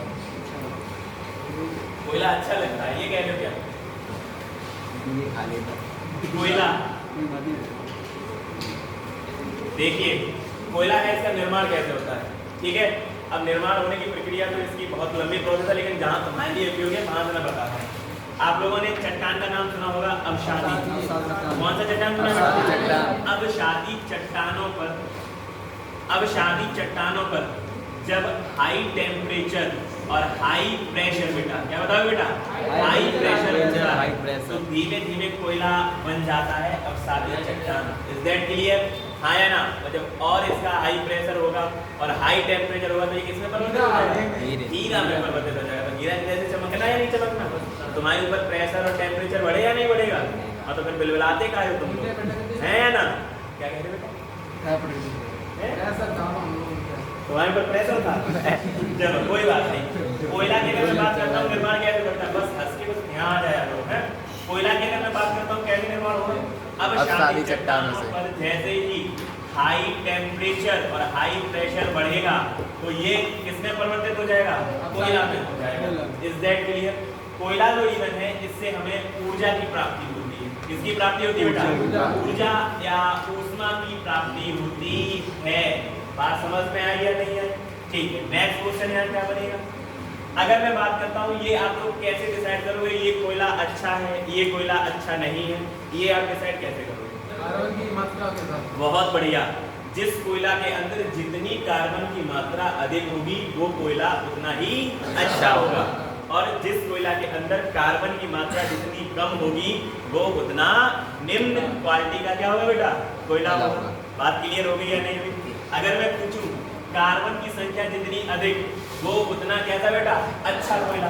कार्बन की संख्या जितनी कम वो उतना सस्ता या घटिया कोयला। Is that clear? आया ना? ठीक है। अब इसी के आधार पर हम कोयला का क्या करते हैं बेटा? वर्गीकरण करते हैं। उससे पहले मैं एक पॉइंट और पढ़ा दे रहा हूँ, यहाँ केमिस्ट्री नहीं पढ़ा रहा हूँ लेकिन पॉइंट बता दे रहा हूँ। अगर मैं पूछूं जो कोयला जो होता है उसे छोड़ दीजिए, जो नंबर ऑफ कार्बन ज्ञात करने होते हैं कि मतलब कितना नंबर ऑफ कार्बन है, कितना इसमें नंबर मतलब कार्बन है, तो कौन सी पद्धति का यूज करते हैं? कौन सा? वो आपके कार्बन डेटिंग होता है, ऑक्टेन नंबर होता है। क्या होता है बेटा? Octane number. वो कार्बन डेटिंग पद्धति होती है पगले, हाँ या ना? ऑक्टेन नंबर के द्वारा हम कार्बन संख्या का क्या करते हैं बेटा? निर्धारण करते हैं। इंपोर्टेंट सीधा पूछा गया क्वेश्चन है, किसी भी चीज या वस्तु के अंदर कार्बन का पता लगाने के लिए हम कौन सी पद्धति का? ऑक्टेन। क्लियर हुआ? कोयला घटिया है या अच्छा है? कार्बन पर डिपेंड करेगा। कोयला के 4 प्रकार होते हैं। कितने होते हैं बेटा? 4 प्रकार। अब कोयला हेडिंग लेता हूँ, लिखना प्रारंभ करो, हम इसे बारीक से आपको समझाते जाएंगे, फिनिश करते हैं, ठीक है? चलिए लिखो बेटा, कोयला लिखो बेटा। गोंडवाना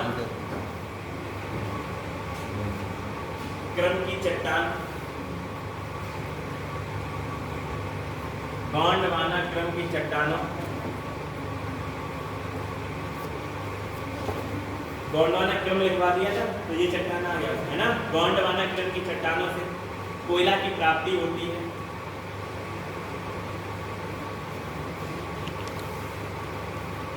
अगर कोयला के अंदर अत्यधिक कार्बन की संख्या पाई जाती है, अगर कोयला के अंदर अत्यधिक कार्बन की संख्या पाई जाती है तो वह कोयला अच्छा कोयला कहलाता है।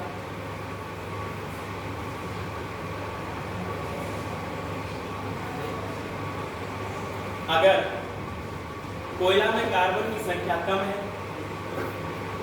अगर कोयला में कार्बन की संख्या कम है तो ऐसे कोयला को निम्न गुणवत्ता वाला कोयला कहा जाता है। निम्न गुणवत्ता वाला कोयला कहा जाता है।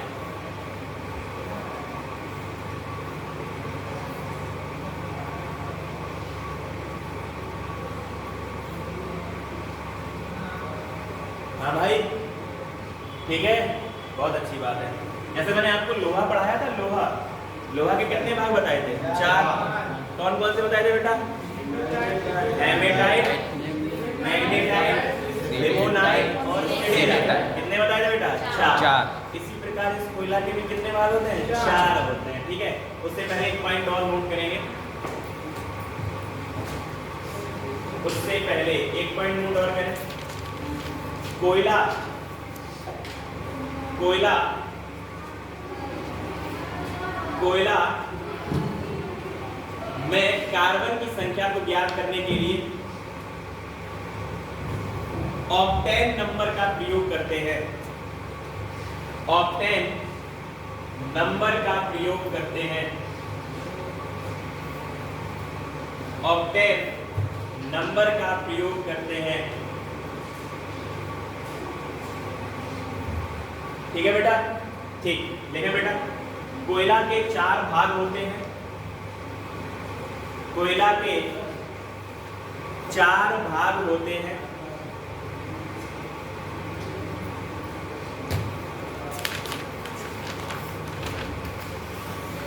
कितने भाग होते हैं? 4। Number 1 anthracite, number 2 bituminous, number 2 bituminous, number 3 lignite, number 3 lignite और नंबर 4 पीट कोला, पीट कोयला। हेडिंग लगाएंगे बेटा एंथ्रेसाइट, एंथ्रेसाइट। एंथ्रेसाइट में बेटा पढ़ेंगे, लिखेंगे पहला पॉइंट बनाए, ऐसा तो नोट कर सकते हैं ना। एंथ्रेसाइट में पहला पॉइंट इस तरीके से बनाएंगे, इसमें कार्बन की संख्या 80 से 95% होती है। इसमें कार्बन की संख्या 80 से 95% होती है। नेक्स्ट पॉइंट बनाएंगे, यह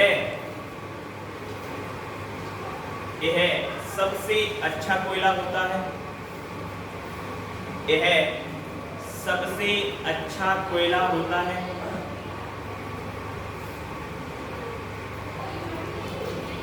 नेक्स्ट पॉइंट लिखेंगे, यह भारत के जम्मू कश्मीर, यह भारत के जम्मू कश्मीर में मिलता है।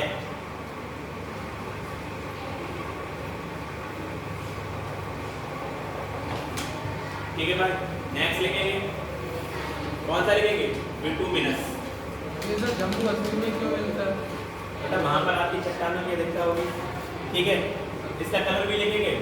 क्या लिखोगे यहाँ पे? कलर। इसका कलर काला होता है, काला लिखोगे। एक पॉइंट और बनाना, इसका कलर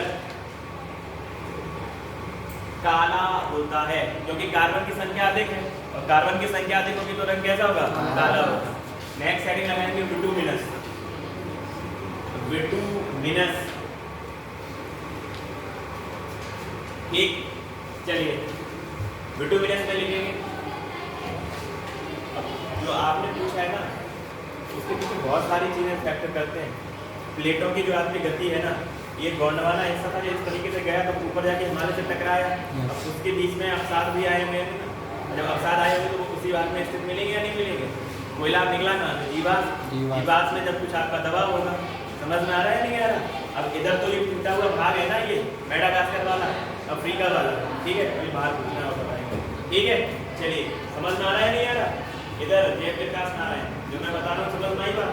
नहीं आई होगी तो भी हम ड्रॉ बता रहे हैं। यहाँ तक बात क्लियर हुई है नहीं हुई? ठीक है, बिटुमिनस में लिखें, इसमें कार्बन की संख्या 60 से 80% होती है।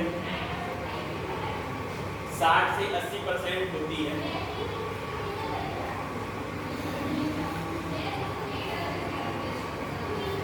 कितने परसेंट है बेटा? 60 से 80% है।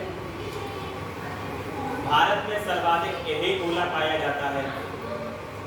भारत में सर्वाधिक यही कोयला पाया जाता है।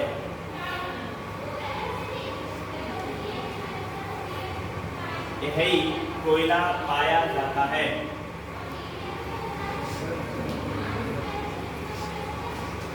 नेक्स्ट, इसका कलर भूरा होता है। इसका कलर भूरा होता है। और यह भारत के उड़ीसा, झारखंड, यह भारत के उड़ीसा, झारखंड, उड़ीसा, झारखंड, उड़ीसा, झारखंड, छत्तीसगढ़, ब्रैकेट में लिख देना छोटा नागपुर। छोटा नागपुर याद आ रहा है आपको?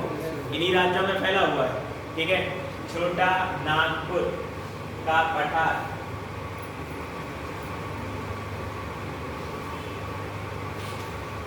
ठीक है। लिखे बेटा नेक्स्ट, लिग्नाइट,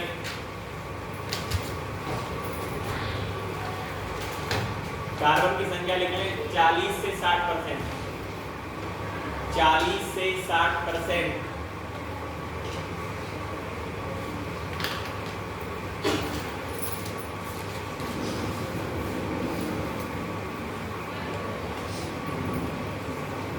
क्या लिखा बेटा आप लोगों ने? कार्बन की संख्या लिग्नाइट कितना लिखा है? 40 से। ठीक है, इसका कलर लिख लें, फिर कुछ नहीं लिखना है। ये हल्का भूरा होता है, ये हल्का भूरा होता है। नेक्स्ट लिखे बेटा पिट कोयला, पीट कोयला, पीट कोयला में लिखेंगे बेटा, लिखे बेटा पिट कोयला में। इसमें कार्बन की संख्या 4% से भी कम होती है, जिस कारण ये सर्वाधिक प्रदूषण करता है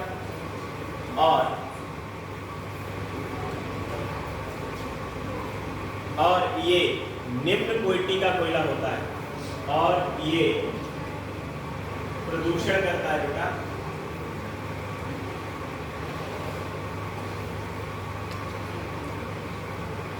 प्रदूषण करता है जिस कारण ये निम्न क्वालिटी का कोयला होता है।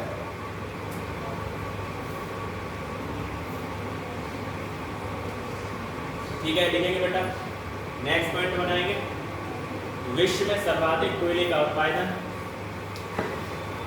विश्व में सर्वाधिक कोयले का उत्पादन चाइना करता है। दूसरे स्थान पर भारत राज्य आता है, दूसरे स्थान पर भारत राज्य आता है।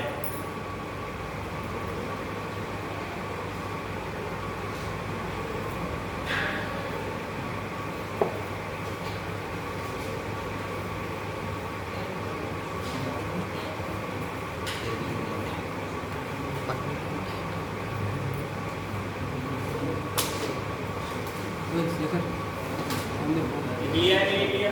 ठीक है, नेक्स्ट लिखेंगे बेटा। भारत में सर्वाधिक कोयला छत्तीसगढ़ तथा उड़ीसा। भारत में सर्वाधिक उत्पादन की दृष्टि से है बेटा, है ना? कल वाले चीजें याद है ना? भारत में सर्वाधिक उत्पादन की दृष्टि से कोयला कहाँ बताओ बेटा? छत्तीसगढ़ और उड़ीसा। लेकिन भंडारण की दृष्टि से बताओगे बेटा झारखंड, झारखंड। कौन सा बताओगे बेटा? झारखंड। चलो एक मैं और क्वेश्चन बता दे रहा हूँ आपको यहाँ पर, लेकिन मैं बता चुका हूँ। ये जो कोयला है पहली बार आपने कहाँ खोजा गया था? रानीगंज। कहाँ बताओगे बेटा? रानीगंज। और रानीगंज कहाँ है बेटा? पश्चिम बंगाल है। कहाँ बताओगे बेटा? बंगाल। नेक्स्ट हेडिंग बनाए बेटा खाने, खाने। ठीक है बेटा, खाने भंडारण में लिखो बेटा ठीक है। खाने लिखे बेटा, झारखंड की लिखेंगे, इंपोर्टेंट है, सारे क्वेश्चन आए हुए। झारखंड बराबर लिखे धनबाद। झारखंड जो आपका राज्य है उसमें आपकी जो खान पड़ती है उसका नाम क्या बेटा? धनबाद। सीधा क्वेश्चन पूछा जाए धनबाद किसके लिए? बोकारो, बोकारो। झरिया मोस्ट इंपोर्टेंट है, बोकारो, धनबाद और झरिया। लिख लिया है नहीं? पश्चिम बंगाल। राज्य का नाम क्या बताओगे? पश्चिम बंगाल। रानीगंज, रानीगंज, पश्चिम बंगाल, रानीगंज। उड़ीसा, उड़ीसा तलचर, तलचर, उड़ीसा तलचर। ठीक है बेटा। और इस कल्चर से एक एक्स्ट्रा पॉइंट नोट करके लिखो, एक्स्ट्रा पॉइंट नोट करके लिखोगे बेटा। कल्चर में भारी जल अनुसंधान केंद्र स्थित है। D2O मंदक के रूप में प्रयोग किया जाता है या नहीं किया जाता है? आया ना? ठीक है। तलचर में मैंने क्या बताया? भारी जल अनुसंधान केंद्र स्थित है तलचर। और ये तलचर फेमस किसके लिए बेटा? कोयला उत्पादन के लिए। और किस राज्य में बेटा? उड़ीसा में। नेक्स्ट देखो बेटा, मध्य प्रदेश, मध्य प्रदेश सिंगरौली, सिंगरौली, मध्य प्रदेश सिंगरौली। ये जो खाने हैं एक बार अपनी आंखों से देखें, ठीक है? कंप्लीट लिखवा दिया मैंने। एक धनबाद, बोकारो, छरिया, ये लिखवाया नहीं लिखवाया? बहुत इंपोर्टेंट है। ये जो बोकारो है आपका एक लौह इस्पात केंद्र भी है। क्या बेटा? लौह इस्पात केंद्र। लौह इस्पात केंद्र का मतलब यहाँ देखो, अगर पकड़ो देखो यहाँ पर, अगर 99% लोहे में 1% हम क्या मिला देते हैं बेटा? कार्बन मिला देते हैं, स्टील बन जाता है। क्या बन जाता है? स्टील। और ये सारा का सारा हम आपको कोयला बताया है, यहाँ पर मिल रहा है या नहीं मिल रहा है? ठीक है या ना? ठीक। अब यहाँ पर आपका प्लांट लगाया जा सकता है, किसका? Steel plant. तो बोकारो जो स्टील प्लांट है वो किस देश की सहायता के साथ लगाया गया? किसके? रूस की सहायता से। किसके सहायता से बेटा? रूस की सहायता से। वो आपको इकोनॉमी में पढ़ाएंगे तो बात बता दें। यहाँ तक बात समझ में आई है नहीं है? यहाँ तक कुछ भी पूछना हो पूछ लो एक बार। ये जो पश्चिम बंगाल का रानीगंज कौन है बेटा? रानीगंज। ये कोयला की खान है। पहली बार कोयला यहीं से प्राप्त हुआ था। कहाँ से? रानीगंज से। उड़ीसा में एक जगह पड़ती है तलचर। कौन सी जगह? तलचर। किसके लिए फेमस है? कोयला के लिए। मध्य प्रदेश में जगह पड़ती है सिंगरौली। कौन सी जगह? सिंगरौली। किसके लिए फेमस है? कोयला के लिए। ठीक है, आया ना? ठीक। सबसे अच्छा कोयला कौन सा है? एंथ्रेसाइट। और एंथ्रेसाइट के बाद में बिटुमिनस, बिटुमिनस के बाद लिग्नाइट, और बाद में पिट कोयला। कौन सा बेटा? पिट। 80 से 95, 60 से 80, 40 से 60 और 4% से लेस। क्लियर हो गया या नहीं हो गया? एक बार मन से पढ़ो, है ना? समझ में आ रहा है नहीं आ रहा? ठीक है, चले हेडिंग लगाओ बेटा, वर्ल्ड ज्योग्राफी। समय बताओ कितना है? हो गया सर। स्वामी विवेकानंद की कहानी सुना दें। आपने कहा था ये कौन था? 12-5 हो गए? यस। हाँ चलो कोई बात नहीं, फिर तो टाइम हो गया। हाँ हेडिंग लगा लो वर्ल्ड ज्योग्राफी। ठीक है, और जो लोग नए आए हैं और हम आशा करते हैं वो लोग हमें कल देखने को मिले। समझ में आ रहा है नहीं आ रहा? डीएस में जिंदगी बदल देंगे तुम्हारा। यूट्यूब पे पढ़े होगे, कहीं पढ़े होगे। डिफरेंशिएशन लगा तो मैं क्या नाम है? ठीक है, पढ़ाई पे ध्यान दो। कुछ भी पूछो XYZ पढ़ाई से संबंधित। अब ये नहीं तुम कुछ भी घर से ले आए